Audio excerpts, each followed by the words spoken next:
કેમ છો મારા વાલા વિદ્યાર્થી મિત્રો? આજે આપણે ફળી મળ્યા છીએ અવરોધકતાની સાથે. અવરોધકતા એટલે શું છે, એનું સૂત્ર સાબિતી અને એનું એસઆઈ એકમ આપણે જાણવાનો છે. તો કાલે આપણે નેક્સ્ટ લેક્ચરની અંદર ભણ્યા હતા કે વાહકનો અવરોધ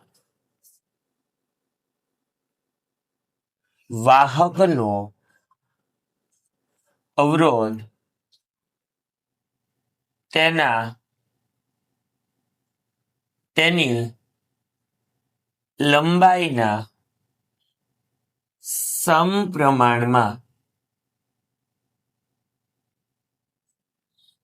હોય છે.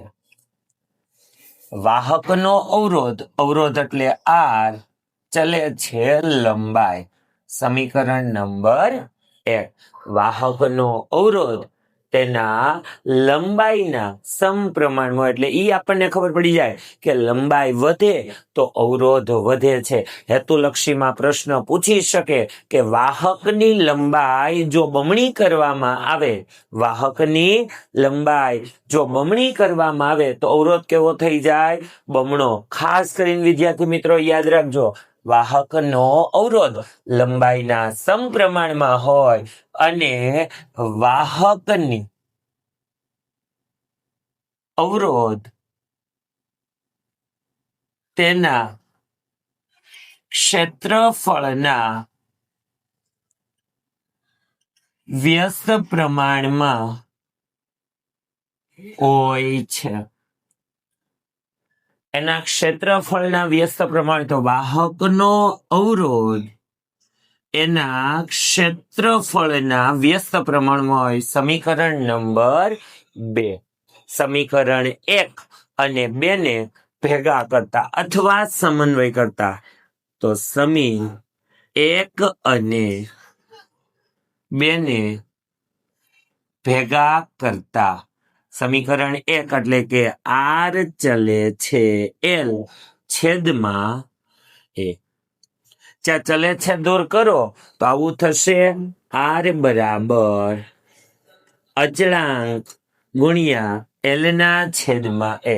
જ્યાં અચળાંક બરાબર આપણે મૂકીશું આર બરાબર રો એલ ના છેદમાં એ, જ્યાં રો એ અવરોધકતા છે, સપ્રમાણતાનો અચળાંક, અને જેને અવરોધકતા કહેવાય છે. હવે જો આ સૂત્ર છે એમાં અવરોધકતાને કરતા બનાવો તો આવું થશે, રો બરાબર આર, આ છેદમાં છે, અહીંયા આવે તો ગુણાકારમાં, છેદમાં એલ. હવે આર નો એકમ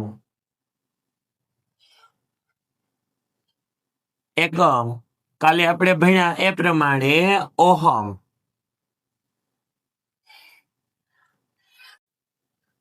ક્ષેત્રફળનો એસઆઈ એકમ મીટર સ્ક્વેર છે અને લંબાઈનો એસઆઈ એકમ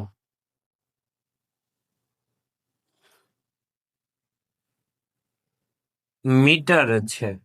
એટલે જો આનો એકમ જાણવો હોય અવરોધકતાનો તો ઓહમ ઇન્ટુ મીટર સ્ક્વેર છેદમાં મીટર. મીટર અને સ્ક્વેર ગયા તો વધ્યું કેટલું? જો આવું થાય, ઓમેગા મીટર સ્ક્વેર છેદમાં મીટર. મીટર અને સ્ક્વેર ગયા તો અવરોધકતાનો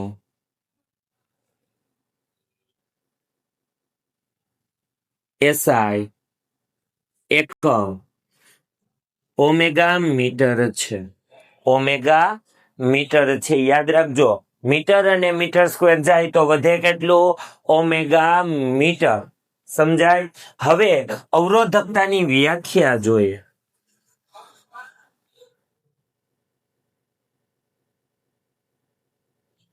અહીંયા ધ્યાન રાખજો, આપેલ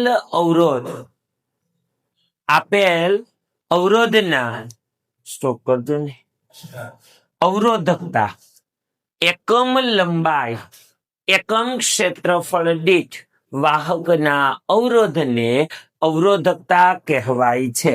તો હજી એક વખત, એકમ લંબાઈ એકમ ક્ષેત્રફળ દીઠ વાહકના અવરોધને તેની અવરોધકતા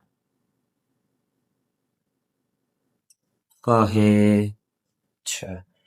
આગળના વિડીયો માટે તમે લાઈક કરો, કોમેન્ટ કરો અને શેર કરો. સ્ટોપ.